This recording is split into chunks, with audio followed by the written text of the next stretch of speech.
ვალერიანი ერთ-ერთი ყველაზე პოპულარული და ძველი მცენარეა, რაც გამოიყენება შფოთვის დროს, ძილისთვის, დამამშვიდებლად და თითქმის ყველა მიცის ვალერიანი, იგივე კატაბალახა. ვალერიანი 2000 წელზე მეტია, რაც ჰიპოკრატესაც კი აქვს აღწერილი, როგორც დამამშვიდებელი და გამოწერდა ხოლმე, შესაბამისად ძალიან დიდი ისტორია აქვს მოკლედ ადამიანებში, ამიტომ არის ძალიან პოპულარული და დღეს ვიტყვით, რისთვის არის მართლა ეფექტური, რისთვის არ არის, როგორ გამოვიყენოთ, როგორ მუშაობს, რამე გვერდითი ეფექტები თუ აქვს და რა უნდა გავითვალისწინოთ, მნიშვნელოვანი რა არის მასთან დაკავშირებით. ვალერიანი მცენარე, მცენარეა ყვავილი აქვს და ოღონდ რაც იყენებენ ფესვია, ფესვი იყენებთ, არა ზედა მხარეს, ფესვს მე აშრობენ და სტანდარტიზებულ ექსტრაქტს აკეთებენ მისგან და ფესვი და ფესს რომ პატარა ღეროები გამოსდეს, მაგას ეგ გამოიყენება და პირველი ყველაზე მთავარი მოქმედება ვალერიანის, რითიც ადამიანებში მართლა ეფექტური, ეს არის ძილი. ძილი ოღონდ თუ სტრესის გამო გაქვს ძილის დარღვევა. ახლა თუ ადამიანი ძალიან ჭარბწონიანია და ძილის აპნეა აქვს და ვერ იძინებს, ან რაღაცა ხელით კივა და ვერ იძინებს, ეგეთი რამის გამო თუ აქვს ძილის პრობლემები, ვალერიანი ვერ შველის. თუ ფონურად სტრესი თუ მომატებული აქვს ადამიანს, მაგისთვის არის ვალერიანი იდეალური და თუ კი ვიტყვით, რომ ერთ-ერთი ყველაზე უსაფრთხო რაც კი შეიძლება არსებობდეს ძილის რამეებში, ძილის წამლებში, არის ვალერიანი. ასეთ შემთხვევაში. მოკლედ ვალერიანი რასაკეთებს? ჩვენ თავის ტვინში არის ეგეთი დამამშვიდებელი ნეიროტრანსმიტერი, რომელსაც ქვია GABA და ამ GABA-ს დაშლას უშლის ხელს. და GABA არ იშლება მოკლედ და თავის ტვინს ამშვიდებს. დაახლოებით ეგრე რა, ოთახში რომ ხმაური იყოს და რომ შემოვიდეს, აბა ბავშვები გაჩვენეთ ყველანი დაახლოებით ეგეთ რაღაცას აკეთებს. ანუ ამშვიდებს ფონურ ხმაურს. დაახლოებით ესეთი ეფექტი აქვს და მე ადამიანს ეძინება ადვილად და ადენოზინსაც მოქმედებს, რომელიც დაღლას, მოთენთილობას იწვევს და ადამიანს ძილი მოეგრება ბოლოს. ეფექტურია და ძალიან დიდი უპირატესობა აქვს სხვათა შორის, მაგალითად სხვა დამამშვიდებლებთან, ძლიერებთან და ალკოჰოლთან შედარებითაც, რომ არ მოქმედებს რემძილის ფაზაზე. რემძილის ფაზა რას ნიშნავს, რომ ანუ ძილის ყველა ფაზა და ძილის არქიტექტურა რჩება ინტაქტური, მოკლედ ძილს არ ეხება, უბრალოდ ადვილად გაძინებს და კარგად გძინავს, ეგ არის. ეს ძალიან დიდი უპირატესობაა იმათთან შედარებით, იმიტომ რომ იქ მაგალითად როცა რემძილის ფაზა შემოკლებულია, ადამიანის მეხსიერება და დასვენებულობის შეგრძნება ნაკლები აქვს მერე და ეგეთი პრობლემები ჩნდება და ვალერიანის შემთხვევაში არ ჩნდება, იმიტომ რომ მეხსიერების კონსოლიდაცია მაგალითად ხდება რემძილის ფაზაში ძირითადად და ამიტომ მნიშვნელოვანია მოკლედ რომ ძილის არქიტექტურას არ ცვლის. ანუ ეს ძალიან დიდი უპირატესობა აქვს ვალერიანს ნამდვილად თან ბუნებრივია. ახლა რო თქვათ ეფექტურობა დაახლოებით აქვს 60%. 60% ეფექტურობა ნიშნავს, რომ 10-დან 5-6 კაცი იმუშავებს. დანარჩენებში ვერ იმუშავებს და ეგ არ არის დასაძრახი, ანუ პრეპარატისთვის ან საკვები დანამატისთვის, წამლისთვისაც კი 60%-იანი ეფექტურობა მაღალია, არ მიიჩნევა დაბალ ეფექტურად, როცა ეფექტურობა 60%-ია. ზოგადად შემთხვევაში 60 საკმარისი არ არის, რა თქმა უნდა, მაგრამ ასეთ შემთხვევაში, ხო, ამიტომ არის რომ ადამიანმა უნდა მოსინჯოს დაახლოებით 3 კვირის განმავლობაში მაინც უნდა მიიღოს იმის რომ ეფექტი ქონდეს. ეგ აქვს მნიშვნელოვანი რომ შეიძლება ადამიანმა მიიღოს 1 კვირა ან 5 დღე და ეფექტი არ აქვს გადააგდოს, ეგრე არ არის.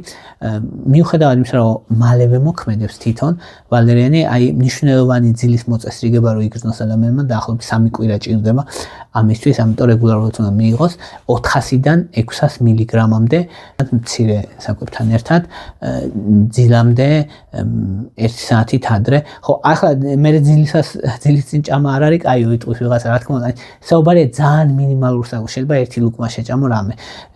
ისედაც შეიძლება, ცარიელ კუჭედაც შეიძლება, თუ კი ადამიანი არ არის სენსიტიური და რამე თქვათ კუჭს თუ არ უღიზიანებს, შეიძლება ისეაც უბრალოდ შეწოვა და აბსორბცია უკეთესი აქვს, როცა საკვებთან ერთად მიიღება, თუმცა ისედაც შეიძლება ძილამდე 1 საათით ადრე. მეორე ყველაზე მნიშვნელოვანი ეფექტი ვალერიანის არის შფოთვის დროს.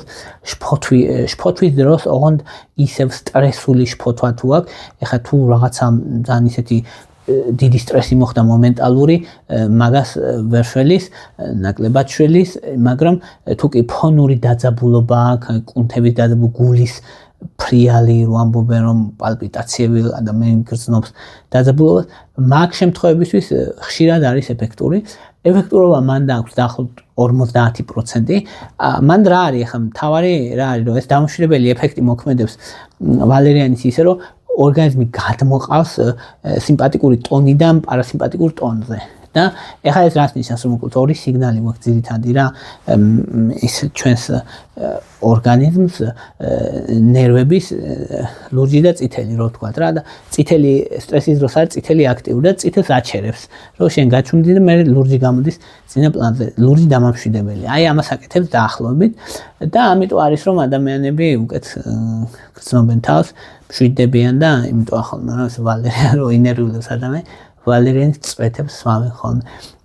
ისეც არ აქვს მნიშვნელობა წვეთები თუ კაფსულები, მათ შორის განსხვავება არის, რა თქმა უნდა, წვეთები უფრო ჩქარა მოქმედებს, მაგრამ როგორც წესი ნაკლებად სტანდარტიზებული დოზაა ხოლმე, ტინქტურას ეძახიან, ანუ ეს წვეთები თან ძირითადად ალკოჰოლშია გახსნილი და მე სუნი აქვს, კიდე ანუ სუნი ისედაც აქვს ვალერიანს და მე ალკოჰოლის სუნი კიდე ცალკე და ეგ არის ზოგისთვის უსიამოვნოა ვალერიანის წვეთები. ამიტომ ვალერიანის აბები ან კაფსულები არსებობს, კაფსულების სტანდარტიზებული დოზით არის.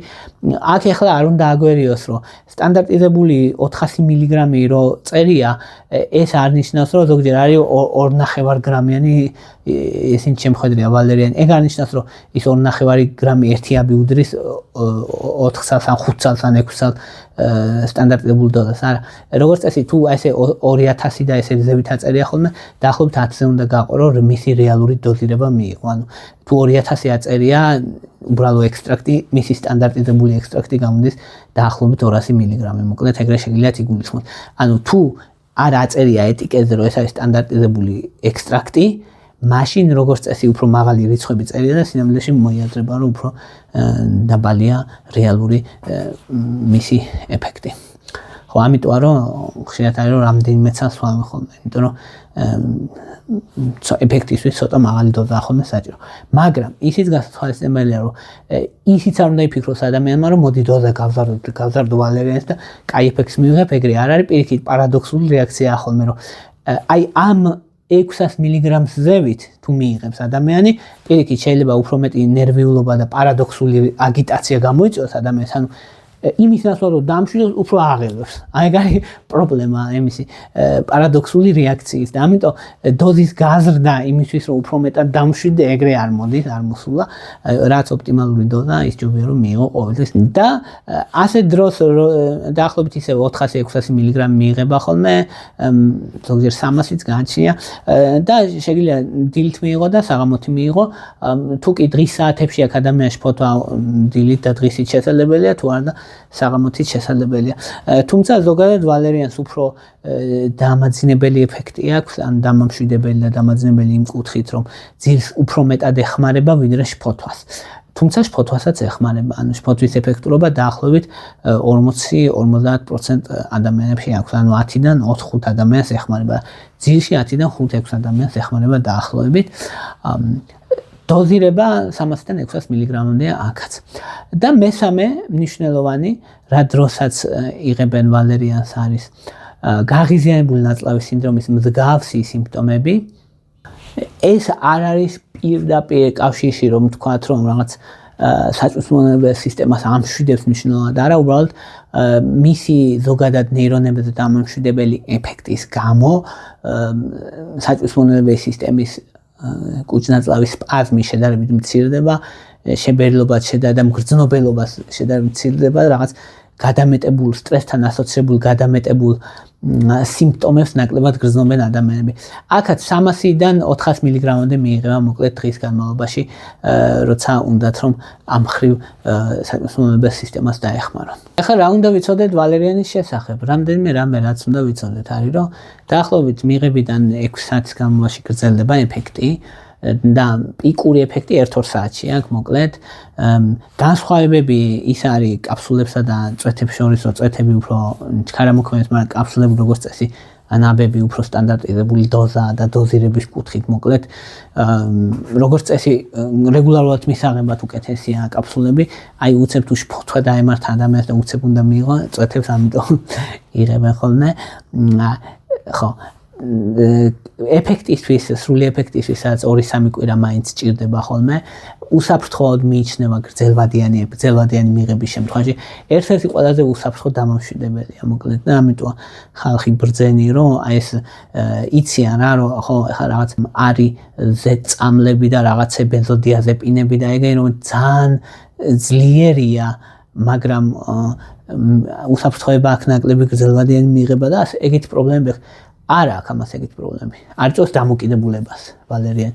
არ იწვევს ტოლერანტობას. ტოლერანტობა არის რომ იღებ, მაგრამ ეს ეფექტი აღარ ყოფნის და მეტი დოზა გინდა მიიღო, რომ იგივე ეფექტი დადგეს. ეგეც არ აქვს. ნუ ძალიან იშვიათად. ზოგჯერ პლატო ეფექტი აქვს, რომ იღებენ და ეფექტს კარგავს.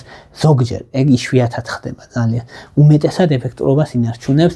საშუალოდ სადღაც 3 თვე მიიღება ხოლმე და 1 წლამდეც არის კვლევები ჩატარებული და უსაფრთხოა. რამე მნიშვნელოვანი გვერდი ეფექტი რო ვთქვათ, რომ თავის ტვინთან რამეს იწვევს გრძელვადიანად არც მეხსიერებას, არაფერს, მაგრამ თავის ტვინის მუშაობას ხელს არ უშლის.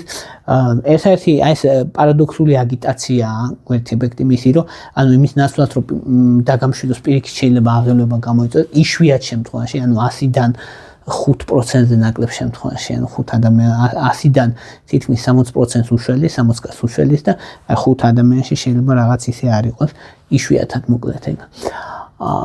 მოკლედ ზოგადად ძალიან უსაფრთხოა რა, აი თუ კი დამამშვიდებელი შეიძლება უსაფრთხო იყოს, ნამდვილად ერთ-ერთი ყველაზე უსაფრთხოა.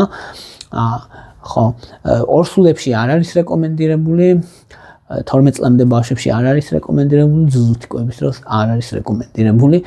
ეს შეზღუდვები აქვს, იმიტომ რომ ზოგადად საკვები დანამატები ამ სეგმენტში ან ნაკლებად მიიღება ხოლმე. ხო, ნუ სუბუქად საკვებთან ერთად მიიღება სასურველია, მაგრამ არა აუცილებელი, თუმცა სასურველი არის. ხო, ნუ კატებზე იცით ალბათ, კატებზე პირიქით მოქმედება, აღმგზნები მოქმედება კატებზე და არა დამამშვიდებელი მოქმედება, ამიტომ კატაბალახას რო ეძახიან ხოლმე. ხო. აი ეს იყო რისი თქმაც მინდოდა ვალერიანზე. მადლობა რომ მისმენთ, ვისაც მოგწონთ არხი და გინდათ მხარდაჭერა, ანგარიშის ნომრები მითითებული მაქვს აღწერაში ვიდეოსი და თქვენი მხარდაჭერა ძალიან მნიშვნელოვანია და ყველას ვინც გამოხატავს ხოლმე მხარდაჭერას ძალიან დიდ მადლობას გიხდით, ძალიან მეხმარება თქვენი აქტიურობა და თითოეულ თქვენთაგანს მადლობა. ასევე არხის ძალიან დიდი მხარდაჭერა, ვისაც დონაცია არ შეუძლია მისთვის, ან სურვილი არ აქვს, ან საშუალება, უბრალოდ რომ დაალაიქოთ, უბრალოდ რომ გამოწეროთ, უბრალოდ დააშიაროთ, დააკომენტაროთ, ეგეც ძალიან დიდი საქმე არის გაკეთება. შეგიძლიათ არხის განვითარებისთვის და არხის განვითარება ნიშნავს, რომ მექნება мотиваცია იმის, რომ რაც შეიძლება მეტი სასარგებლო ვიდეოები ჩავწეროთ თქვენთვის. ანუ 1800-ზე მეტი ვიდეო უკვე ჩაწერილი მაქვს და ეს არხი მაქვს უკვე 9 წელზე მეტია. ამიტომ რეალურად ძალიან დიდი შრომაა დაგროვილი აქ და ძალიან დიდი ცოდნა, რომელიც თქვენ შეგიძლიათ გამოიყენოთ და რომელიც ღია. ასე რომ მადლობა თქვენი ინტერესისთვის და მადლობა ყურადღებისთვის.